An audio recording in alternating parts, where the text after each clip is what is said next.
Hello, world. Welcome to episode 183 of the Jimmy Canz Show. It is a classic supercard retrospective. We are going to take a look at the final WCW pay-per-view of 1992, WCW's Starrcade 92 Battle Bowl.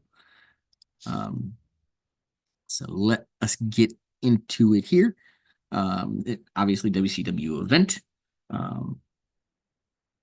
Held from the Omni in Atlanta, GA on December 28th, 1992, broadcast live on pay-per-view, later released on VHS, courtesy of Turner Home Entertainment.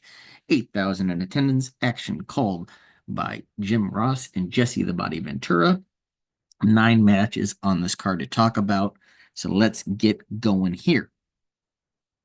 All right, so let's just get all the lethal lottery stuff out of the way here to determine who's going into the Battle Bowl. We had the following 8 teams created. You had the team of Heavy Metal Van Hammer and Dangerous Dan Spivey. They faced Johnny B. Bad and Cactus Jack. You had Kensuke Sasaki and the Barbarian taking on Big Van Vader and the Natural Dustin Rhodes. Flying Brian Pillman paired up with Too Cold Scorpio to face the Great Muta and Barry Windham. Lastly, Sting, Dr. Death, Steve Williams took on Jushin Thunder Liger and a young Eric Watts. Also, Larry Zbyszko was serving as the Battle Bowl commissioner for this show. So the way the way the tag matches all kind of laid out. To advance on to Battle Bowl, Spivey and Van Hammer took the win around 7-minute mark. Vader and Rhodes also advancing, also in about 7 minutes. Seems to be a theme here. Muta and Windham moving on again around 7 minutes. And lastly, Sting and Doc took a little longer this time, 9 minutes. You know what took them so long? But those were all the teams then that moved on, went into Battle Bowl, which is going to close out the show. So we'll circle around back to that at the end here. Also on this card, you had Masahiro Chono challenged by the Great Muta for the NWA World Title. I don't understand this, honestly. Chono's fresh. Muta's already wrestled in a tag match. Doesn't make a lot of sense to me here. 10 minutes also between when he competed in his tag match and now having to wrestle for the world title here. I mean, obviously, it's a very solid contest given these two Japanese legends, but just in terms of booking, didn't make a lot of sense to me. Muta going over and, Chono going over and retaining in this one. Next up for the WCW World title, the All-American Ron Simmons defending against Dr. Death Steve Williams. Again, like Muta, this is Williams' second contest of the night. Simmons retains here in the matchup. However, Ron would not go into 1993 as champion as he ends up dropping the world title just days later to Big Van Vader. So next up, the unified tag team titles, which consisted of both the WCW tag title and the NWA tag titles, are on the line. The team of Barry Windham and Flying Brian challenged the champions, Shane Douglas and Ricky the Dragon Steamboat. Again, both Pillman and Windham already in tag matches earlier in the evening, funnily enough, against each other. Also, I find this pairing very, very odd, as we are not really that far removed from Windham and Pillman, tearing each other apart and tape fist matches, et cetera, et cetera. And now, they're kumbaya BFFs competing for the tag titles here. Doesn't make a lot of sense, but it's wrestling. So anyway, baby faces retain here. So Douglas and Steamboat are your victors. Next up, we have the finals of the King of Cable as Sting and Vader with Harley Race in his corner collide for the finals of that tournament, with Sting getting the victory over Vader in this one. And then that takes us to the end of the evening with Battle Bowl. Again, just a reminder, those participating in Battle Bowl: Dangerous Dan Spivey, Van Hammer, Big Van Vader, Natural Dustin Rhodes, Barry Windham, The Great Muta, Dr. Death Steve Williams, and Sting. Overall, they have kind of tweaked the Battle Bowl concept, and it's not the entire show. So fewer matches to qualify, fewer participants. So we're down to one ring in an over-the-top standard battle royal. Lasted about 14 minutes. And Muta gets the win in this one, last eliminating Wyndham. Very busy night for Muta as well, as Wyndham, Williams, Vader, and Sting.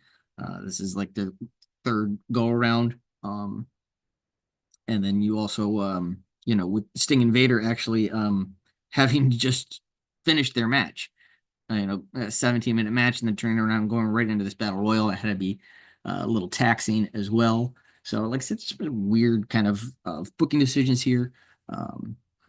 In terms of the participants in the show, you had 11 Hall of Famers involved on the show. Race, Cowboy Bill Watts, Steamboat Wyndham, Foley, Zbyszko, Sting. Rick Rude did, appear on the show, so on the screen with some interview segments and what have you. So he was involved. Dr. Death, Liger. You also have two more Hall of Famers in Ventura and Jim Ross when you talk about the commentary team. So you have that. In terms of ratings on the show, this is a solid ring work all around, to be honest. And as far as ring work, the last show of 92 for WCW is probably their best show. While it was good, it still wasn't a perfect show, especially, in terms of booking and story, to be honest. They have kind of tweaked Battle Bowl. They've almost got it right, in my opinion. I think if you would have made them 6-man tag matches instead of just traditional tag matches, that would have gotten a few more people involved in the show. Also, it would give you 12 people in a battle royal instead of just 8, in the same number of matches. And then the other thing you could kind of do to tweak it, in my opinion, is when you get down to that final 2 in the battle royal, then it turns into a one-on-one matchup. And then those two go at it one-on-one to determine a number 1 contender status. Kind of making something, really, putting something really on the line there. Anyway, I digress on all that. And then the other thing that was kind of wrong with the show, like I said, from booking, is you had too many guys working multiple matches. All right. Muta wrestled a tag match, a singles match, and the battle royal, all on the same night, as did Sting, Vader, Williams, and Wyndham. Wyndham wrestling 2 different tag matches, and then the battle royal, Pillman in 2 different tag matches. You have other guys on your roster that you could have gotten on this show in a lot of those slots. I mean, like I said, Rick Rude didn't make an appearance on the show, but didn't really compete. And it would have made perfect sense to have Rude versus Chono rather than Muta versus Chono on this particular show, given the fact of the way that the Chono, the last time Rude and Chono faced each other kind of ended. It would have made more sense to have a rematch there. Plus, you're getting, 2 fresh people involved in that matchup rather than somebody that's already wrestled. Like I said, you had Wyndham and going multiple times. You had Pillman going multiple times, Sting and Vader going multiple times. It's, when you look at the roster at this point in WCW, you had, JYD, Double A, Eaton, Bagwell, DDP, Benoit, Dusty, Orndorff, Flamingo, Scorpio. I mean, there's all these guys that, weren't involved in the show at all that could have filled a lot of those slots, either in, the Battle Royal, the Lethal Lottery Battle Royal aspects, or some of those other matches. You could have put Eaton and Anderson challenging for the tag titles as they are former champions. That would have made more sense rather than putting Pillman and Wyndham together, which I mean, I know you have the Wyndham you know, being angry about the whole Steamboat thing and everything kind of from the last show. So there's that kind of story arc there. But then, you know, that was really more anger at Rhodes than anything else. And it just, like I said, didn't make sense to me. But it's not an awful show in terms of the ring work. It really saves it because matches were really, really solid. So on a 10 belt scale, um, this is a very solid 7. Could have easily been a 9 or a 10 if we didn't repeat so many participants over and over again throughout the night. That's really the biggest knock. I think the only ones that really kind of needed to repeat on this show, if you really wanted them involved in Battle Bowl and all that kind of stuff, were probably Sting and Vader. But honestly, you didn't even really need to do that because you had them in that tournament final. So there's a reason why they shouldn't be in the other things. But I kind of see why they wanted them on there, but then neither one of them won it. So what were they doing there? I don't know.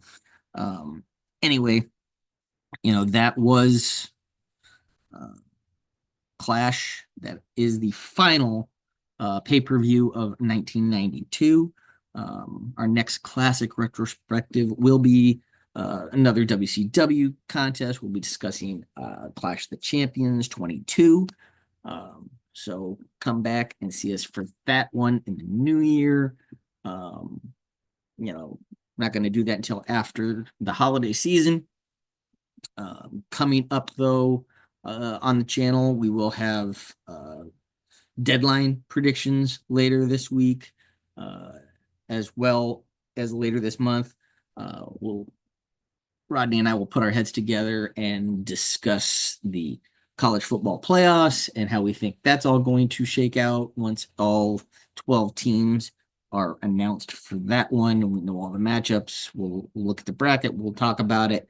It's always a fun one to do. We used to do all the different bowl games.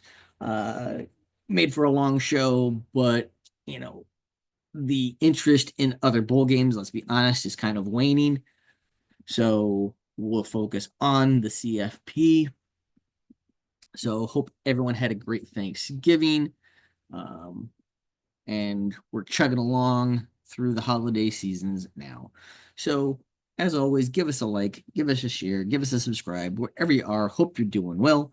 Take care of one another, and I will see you all when I see you.